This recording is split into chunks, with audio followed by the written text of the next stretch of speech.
Halo, selamat pagi. Assalamualaikum warahmatullahi wabarakatuh. Bertemu lagi dengan Bu Isda. Nah, kali ini Bu Isda akan membawakan materi tentang tema 7, indahnya keragaman di negeriku. Subtema 1, keragaman suku bangsa dan agama di negeriku. Pembelajaran ke-1. Anak-anak, bagaimana kabar kalian pagi ini? Bu Isda selalu doakan agar kalian selalu dalam keadaan sehat walafiat. Tetap jaga kesehatan ya. Ingat pesan ibu, gunakan maskermu, selalu cuci tangan dengan sabun, dan ingat untuk selalu jaga jarak.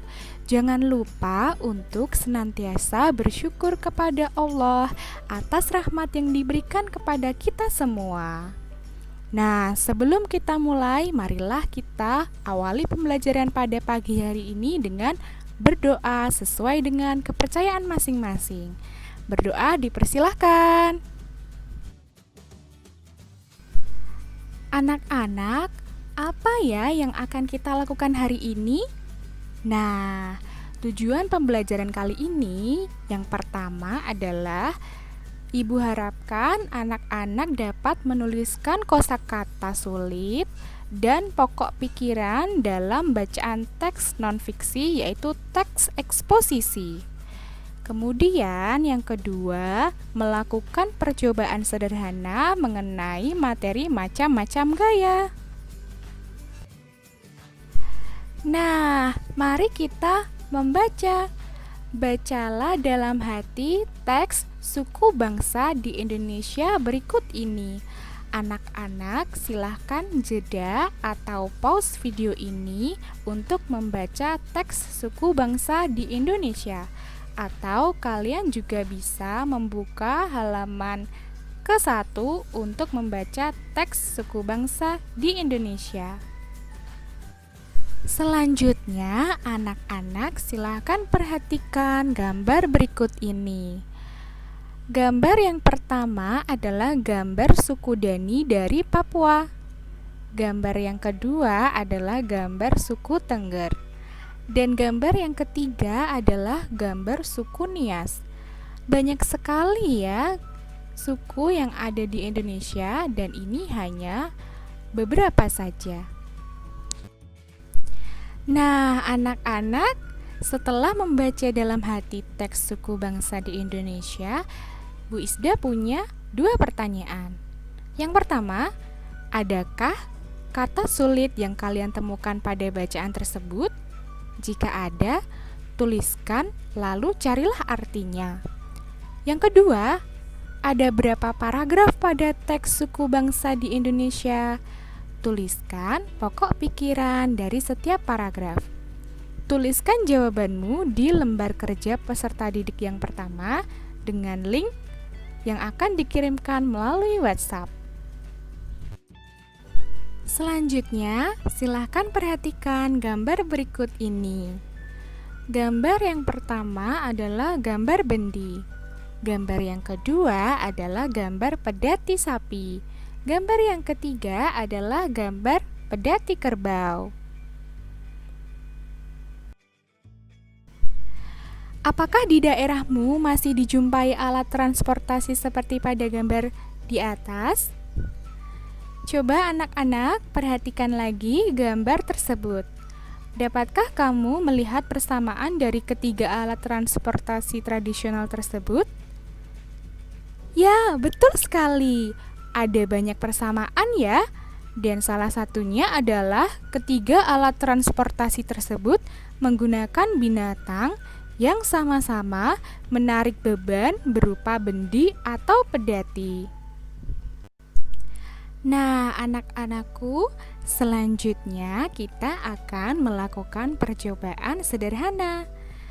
Lakukan kegiatan-kegiatan sederhana berikut ini. Yang pertama, dorong meja belajarmu pelan-pelan hingga bergeser sedikit. Lalu, tarik ke posisi semula. Yang kedua, angkat tas sekolahmu lalu letakkan lagi ke posisi semula. Yang ketiga, Ambil selembar kertas tak terpakai, lalu lipat atau remaslah kertas tersebut. Apa yang terjadi? Nah, tuliskan jawabanmu di lembar kerja peserta didik yang kedua dengan link yang akan dikirimkan melalui WhatsApp. Selamat mencoba! Nah, anak-anak, aktivitas yang telah kamu lakukan terhadap meja sehingga bergeser disebut gaya. Aktivitas yang kamu lakukan terhadap tas sekolah yang kamu angkat disebut gaya. Aktivitas yang kamu lakukan terhadap kertas sehingga bentuknya berubah disebut gaya. Sekarang, Bu Isda tanya, apa sih yang dimaksud dengan gaya? Ya, jadi gaya adalah dorongan atau tarikan yang dapat menyebabkan benda bergerak atau berubah bentuk. Nah, anak-anakku yang cerdas, kamu telah mengetahui pengertian gaya. Sekarang, coba perhatikan gambar-gambar berikut ini. Gambar yang pertama adalah gambar seorang yang sedang mendorong mobil. Gambar yang kedua adalah gambar lampu yang menyala. Gambar yang ketiga adalah gambar paku yang menempel pada batang magnet. Gambar yang keempat adalah gambar sebuah apel yang jatuh dari pohon. Gambar yang kelima adalah gambar seorang anak yang sedang mendorong kursi. Anak-anak, silakan jawab pertanyaan yang ada di lembar kerja peserta didik dengan link yang akan dikirimkan Bu Isda melalui WhatsApp. Selamat mengerjakan. Nah, anak-anakku, setelah kalian mengerjakan lembar kerja peserta didik yang ketiga, kita dapat menarik kesimpulan ya. Gaya mempunyai banyak jenis sesuai dengan sumber yang melakukan gaya. Macam-macam gaya antara lain gaya otot, gaya listrik, gaya magnet, gaya gravitasi, dan gaya gesek. Seperti yang kalian sudah kerjakan, seseorang yang mendorong mobil yang diam kemudian bisa bergerak itu menggunakan gaya otot. Lampu yang bisa menyala itu menggunakan gaya listrik. Paku yang bisa menempel di batang magnet itu menggunakan gaya magnet. Apel yang jatuh ke bawah tanah merupakan contoh gaya gravitasi.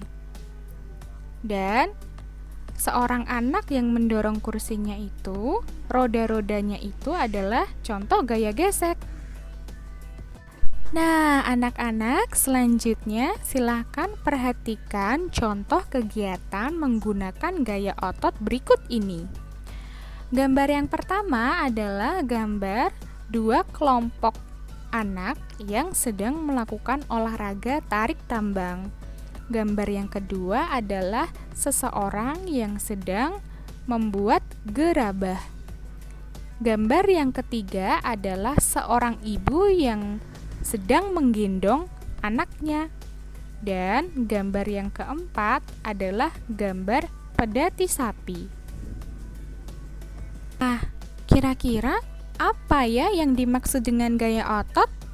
Kemudian, apa pengaruh gaya otot terhadap benda yang dikenai gaya pada setiap gambar?